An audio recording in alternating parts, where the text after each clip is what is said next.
भी इच्छाएं हैं उन्हें हम संपन्न करते हैं, पूरी करते हैं।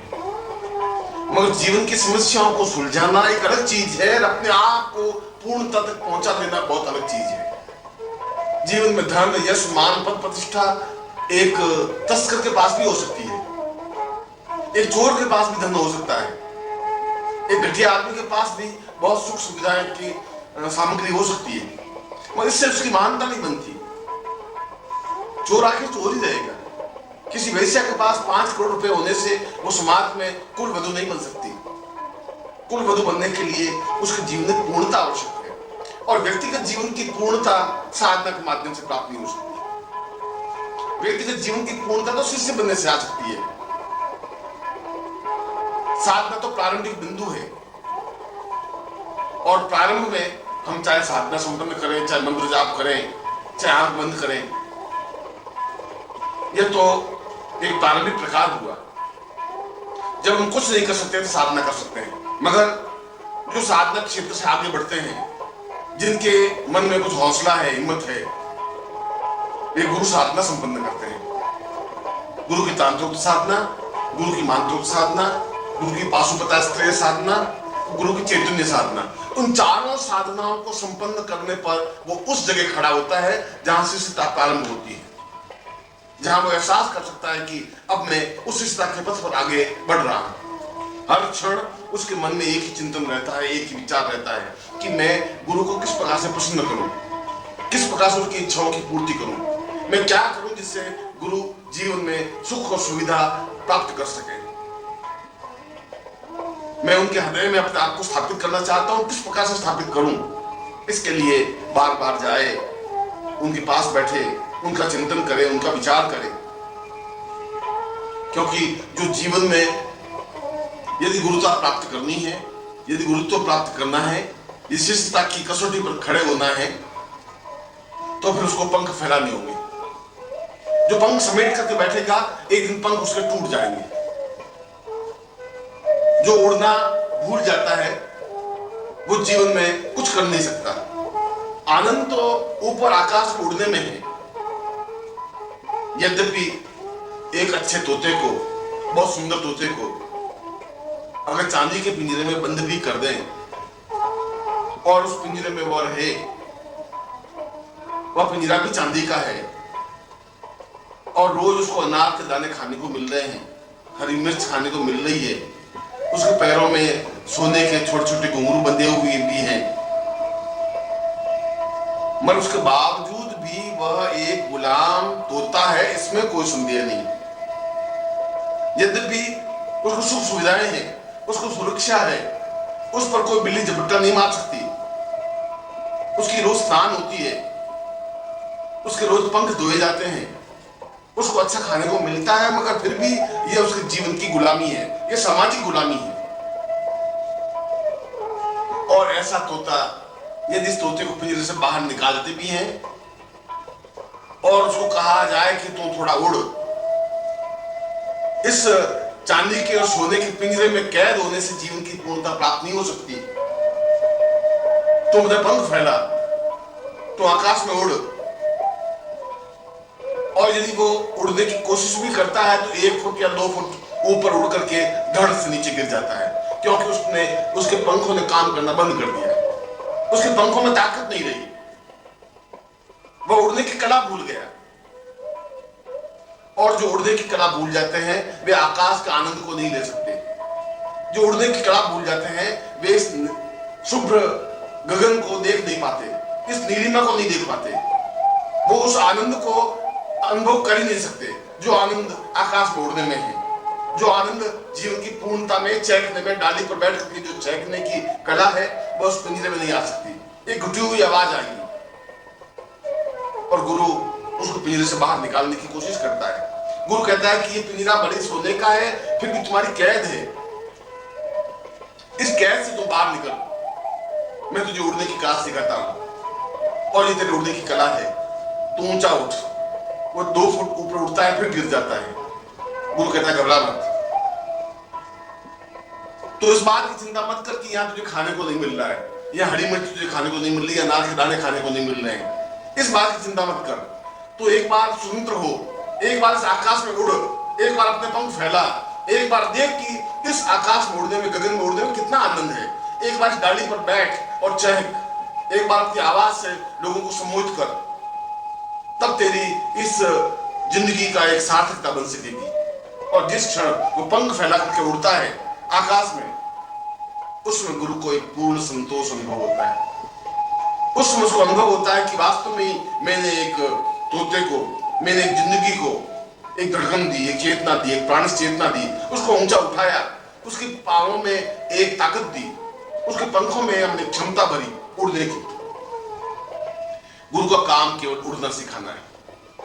आकाश में, निरभ्र आकाश में, जहां पर और छोर नहीं है, उस आकाश में जिसका कोई अंत नहीं है, जो एक छोटे से घेरे में आबद्ध नहीं है, जो कहीं पर भी स्वतंत्र रूप से उड़ सकता है और पूरी सृष्टि को नाप सकता है, और जो अपने पंखों से पूरी सृष्टि को नाप लेता है, वो सही अर्थों में आनंद की अनुभूति करता है।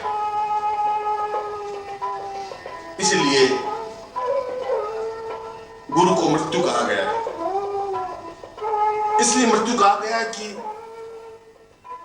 गुरु जब शिष्य उसके पास आता है तो गुरु पहले उसको मृत्यु देता है। मृत्यु देने का तात्पर्य है कि तुम्हारे पास जो कुछ है मैं उसको समाप्त करता हूं। जो तुम्हारे पास छल है, जो कुछ झूठ है, जो कपट है, जो असत्य है, जो व्यभिचार है, मैं उसको समाप्त करने की क्रिया सिखाता हूं। गुरु को मिटाता है, समाप्त करता है। शिक्षक और गुरु में यह अंतर है।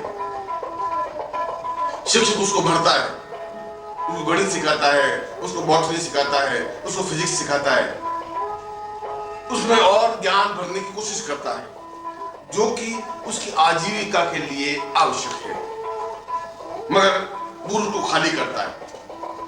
यह गुरु और शिक्षक में अंतर है। गुरु कहता है कि ये तेरे अंदर जो छल है इसको तू दूर हटा, ये कपट है, ये जीवन की न्यूनता है, ये घटियापन है, ये पिंजरे में बंद रहने की जो कला है इसको तुम छोड़ दे। जो अपने आप को तुम सुरक्षित अनुभव कर रहा है, ये सुरक्षित नहीं है, इसमें आनंद नहीं है, इसमें तृप्ति नहीं है, इसमें चहक नहीं है, इसमें उड़ने की कला नहीं है। इसलिए गुरु मृत्यु को देता है, मार देता है, समाप्त कर देता है, और समाप्त करके जो कुछ नया उगता है वो अपने आप में शिष्टता होती है, वो अपने आप में जीवन की पूर्णता होती है। ये जीवन का सौभाग्य मिले कि हम गुरु के पास जाएं, गुरु में मिटा दें। कोई ऐसा क्षण आए कि हम गुरु के चरणों में जाएं, वो हमें मृत्यु को दे दे। हमारे इस व्यभिचार की मृत्यु, हमारे दुखों की मृत्यु, हमारे कष्टों की मृत्यु, हमारी पीड़ाओं की मृत्यु, ऐसा क्षण तो आए, ऐसा सौभाग्य तो प्राप्त हो कि हम उनके चरणों में बैठे और वो हमें मृत्यु और माम अमृतम गमय, उस मृत्यु से अमृत्यु की ओर आगे अग्रसर करे, उस पगडंडी पर हमें प्रेरित करे जहां अमरता का रास्ता है। इसलिए तो गुरु को एक मिटाने की कला करने वाला कलाकार बताया गया है। इसलिए तो गुरु को आकाश में उड़ने की कला सिखाने वाला गुरु कहा गया है। इसलिए तो एक मामूली से सावक को, एक मामूली से बच्चे को कुलांचे भरना गुरु सिखा देता है। गुरु बता देता है कि ये पूरा जंगल तेरा है, इस जंगल में अगर तू कुलांचे नहीं भरेगा तो ये जंगल अपने आप में मुरझा जाएगा और तेरे पांव में ताकत खत्म हो जाएगी, और जिस दिन तेरे पांव में ताकत नहीं रही उस दिन तुम्हें कोई भी झपटा मार के मार देगा, उस दिन मृत्यु तुम पर हावी हो जाएगी। मगर तुम्हें मृत्यु पर पंजा लड़ाना है और मृत्यु की आंख में आंख डाल के खड़ा होना है, तो फिर तुम्हें कुलांचे भरनी पड़ेगी, हिम्मत और जोश रखना पड़ेगा। तो इस सारी व्यवस्थाओं को छोड़, इन मजबूरियों को छोड़, अपने इस दीनता को छोड़ दे। जो तेरे मन में भय है, जो तेरे मन में दीनता है, इसको समाप्त कर दे। एक बार अपने आप को मिटा। मैं तुझे मिटाने की कला सिखाता हूँ, मैं तुझे मृत्यु की कला सिखाता हूँ, क्योंकि इस मिटाने की कला के ऊपर जो कुछ मैं निर्माण करूंगा वो अपने आप में अद्वितीय होगा, श्रेष्ठ होगा, जीवन का एक पुण्यदायक कार्य होगा। इसलिए तो गुरु प्रत्येक क्षण उस शिष्य को गढ़ता रहता है, तैयार करता रहता है, प्रत्येक क्षण उसका निर्माण करता है। जिस प्रकार से कुम्हार एक मिट्टी के घड़े को माटी से मिट्टी का घड़ा बनाने में भीतर भीतर सहज के बाहर बाहर चोट, भीतर बिल्कुल हाथ रखता है जिससे कि उस घड़े को नुकसान नहीं पहुंचे, तकलीफ नहीं हो, और बाहर उस पर चोट करता रहता है। इसलिए कि वो तैयार हो जाए, इसलिए कि वो आगे जाकर घड़ा बने, इसलिए कि आग में जल करके, आग में पक करके वह पूरे कलश का रूप धारण करे, घड़े का रूप धारण करे। इसलिए करे कि उसमें जो जल भरा जाए वो ठंडा रहे, इसलिए कि कल वो घड़ा हजार लोगों की प्यास बुझा सके। जो किसी की प्यास नहीं बुझा सके उसके जीवन की सार्थकता ही बेकार है। जो किसी को आनंद नहीं दे सके वह शिष्य क्या बनेगा, वो मनुष्य भी क्या बनेगा। जो शिष्य नहीं बन सकता वो मनुष्य भी नहीं बन सकता। देवता बनना तो बहुत दूर की बात है। देवता बनने के लिए, साधक बनने के लिए, पूर्ण रूप से मनुष्य बनने के लिए, पुरुष बनने के लिए, पुरुषोत्तम बनने के लिए जरूरी है कि वो शिष्यता की उस पगडंडी पर खड़ा हो। वो पगडंडी चाहे टेढ़ी मेढ़ी हो, वो पगडंडी चाहे कांटों से भरी हुई हो। ये कोई जरूर नहीं है कि तुम जिस पगडंडी पर बढ़ो उसमें फूल खिले हुए हो, और जिस फूल खिले हुए हैं उस पर तो कोई गड्ढे से गठिया आदमी भी चल लेगा। उसमें ताकत तो साहस और क्षमता की जरूरत नहीं है। जो अनजान रास्ते पर आगे बढ़ता है, शेर अपना रास्ता खुद चुनता है, और जो खुद चुन करके रास्ता बनाता है उसके लिए शेर कहते हैं।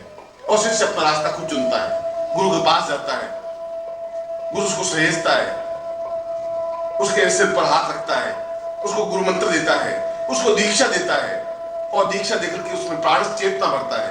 एक ऐसी आग, एक ऐसी चिंगारी, एक ऐसी चेतना भरता है कि वो अपने आप में पूर्ण पुरुष बनने की क्रिया की ओर अग्रसर हो जाता है। और जब वो आगे की ओर अग्रसर होता है तब मनुष्यता का पहला पग भरा जाता है। तब पहली बार इंसानियत जन्म लेती है, तब पहली बार वसंत खिलता है, तब पहली बार उसको एहसास होता है कि जीवन का आनंद क्या है, जीवन की सार्थकता क्या है, जीवन का प्रेम क्या है, जीवन का मूल्य और जीवन का रहस्य क्या है। उस रहस्य को समझने के लिए ये जरूरी है कि एक दुर्गंध युक्त वायु के झोंके को वह वसंत बना देता है। एक मामूली से पोखर में पड़े हुए पानी को बाष्प बना करके, गर्मी दे करके उसको ऊंचा उठाता, बादल बना देता है, और वो बादल आगे जाकर के जब बरसता है तो गंगा नदी बनती है, जो हजारों करोड़ों लोगों की प्यास बुझाती है। उस गंगा नदी की सार्थकता है, उस गंगा नदी की पूर्णता है। उस पोखर के पानी को गंगोत्री बना देना गुरु के हाथ की बात है। गुरु ऐसा कर सकता है और किसी के हाथ की बात नहीं है। गुरु उस पोखर को भी एक स्वर्णिम गंगा बना देगा, उस घटिया सुगंध को भी, उस हवा के झोंके को भी एक पवन बना देगा, एक वसंत बना देगा। एक मामूली से इंसान को वह एक तेजस्विता युक्त शिष्य बना देगा। एक मरे हुए उस तोते को आकाश उड़ने की कला सिखा देगा, उसको हंस बनने की कला सिखाएगा, उसको पूर्ण रूप से शेर बनकर के इस समाज में जीतने की, इस संसार में विजय प्राप्त करने की ज्ञान चेतना दे पाएगा। मगर इसके लिए, इस सब कुछ प्राप्त करने के लिए पहला कर्तव्य और धर्म यह है कि वह शिष्य बनने की कला सीखे। पहला यह है कि वह गुरु के चरणों में पहुंचे। इसलिए नहीं कि वह गुरु मंत्र ले ले, इसलिए नहीं कि वह वहां जाए और वापस लौट जाए, ऐसा नहीं। गुरु में अपने आप को एकाकार करे, अपने आप को लीन करे, अपने आप को पूर्णता के साथ, समग्रता के साथ समर्पित कर दे। और जो समर्पण करने की कला जानता है वही अपना नाम, अपनी हस्ती, अपना परिचय मिटा देता है। फिर वो कहता है कि आज से मेरा नाम, जो गुरु नाम देंगे वह मेरा नाम होगा। इसलिए गुरु उसको नया नाम देता है और नए नाम से परिचित होता है। फिर इस बात की चिंता नहीं होती कि यह समाज इतना सुंदर है, यह समाज मेरी पत्नी है, पुत्र है, बंधु है, बांधव है, भाई है, पति है, ये सब कुछ व्यर्थ और बेमानी हो जाते हैं, क्योंकि वह एक देव पुरुष बन जाता है, क्योंकि वह एक ऊंचे स्तर का व्यक्ति बनने की ओर अग्रसर होता है। उसके लिए रास्ता खुला होता है, वो आगे की ओर बढ़ने की कला सीखता है। उसका प्रत्येक क्षण मधुरता के साथ व्यतीत होता है, वो प्रत्येक क्षण को सार्थक करने की कला जानता है। ये तो जीवन की श्रेष्ठता है। इसलिए मैंने कहा कि गुरु बनना बहुत कठिन कार्य नहीं है। गुरु तो कोई भी बन सकता है, नकली रूप में भी, असली रूप में भी, मगर नकली शिष्य नहीं बन सकता, पाखंडी शिष्य नहीं बन सकता। शिष्य बनने की पहली कड़ाई यह है कि वो अपने आप को मिटाए, अपने आप को उत्सर्ग करे, अपने आप को न्योछावर कर दे, अपने आप को मिटा दे। और ऐसा शिष्य जिस क्षण बनने की कला प्रारंभ होती है उसी क्षण से मनुष्यता जन्म लेती है। हम इस पूरे राष्ट्र को, इस पूरे विश्व को सही मनुष्य बनाने की कला जानना चाहते हैं। हम चाहते हैं कि नया मनुष्य का निर्माण हो। हम चाहते हैं कि ये जो मनुष्य हैं ये घिसे पिटे हैं, इनके रूढ़िग्रस्त हो गए हैं, इनका चिंतन, इनका विचार बुढ़ा हो गया, बंद हो गया है। ये समाज अपने आप में खोखला और बेकार हो गया है। जहां 5000 वर्ष पहले जो समाज था, ठीक उसी प्रकार का समाज चल रहा है। उस समाज में कोई परिवर्तन नहीं आया। वैसा ही छल, वैसा ही झूठ, वैसा ही बंधन, वैसी पत्नी, वैसा ही पति, वैसा ही पुत्र, वैसी बंधु, वैसे ही बांधव। कोई सुधार नहीं हुआ है, सुधार हो भी नहीं सकता। इसके बीच में से एक नए पुरुष की रचना करनी है, एक नए मनुष्य की रचना करनी है, एक नए मनुष्य का निर्माण करना है, और वह नया मनुष्य शिष्य बन सकेगा। अगर गुरु में चेतना है, गुरु में आग है, गुरु में स्फुलिंग है, तो वह नए मनुष्य का निर्माण कर सकता है। जैसा भी तुम्हारा जन्म हुआ हो, जिस घर में भी तुम्हारा जन्म हुआ हो, चाहे तुम बंधन में जकड़े हुए रहे हो, चाहे तुम किसी जाति, किसी वर्ण, किसी रूप, किसी रंग के हुए हो, ये अपने आप में कोई व्यर्थ नहीं, क्योंकि गुरु तो तुम्हें वापस नया जन्म देता है। जन्म नाम जायते शूद्र संस्कारात् द्विज उच्यते। वह तुम्हें संस्कार देता है, वह तुम्हें दूसरी बार जन्म देता है, दूसरा नाम देता है, नया नाम देता है। वो कहता है कि आज तक तुम्हारा जो नाम था, उस नाम को मैं मृत्यु देता हूँ। आज तक तुम्हारा जो स्वभाव था, उस स्वभाव को मृत्यु देता हूँ। आज तक तुम्हारे पास जो पूंजी थी, उसको मैं समाप्त करता हूँ। ओम परम तत्वाय नारायणाय गुरुभ्यो नमः। ओम ह्रीं मम प्राण देह रोम प्रतिरोम चैतन्य जाग्रय ह्रीं ओम नमः। ओम भूर्भुवः स्वः तत्सवितुर्वरेण्यं भर्गो देवस्य धीमहि धियो यो नः प्रचोदयात्।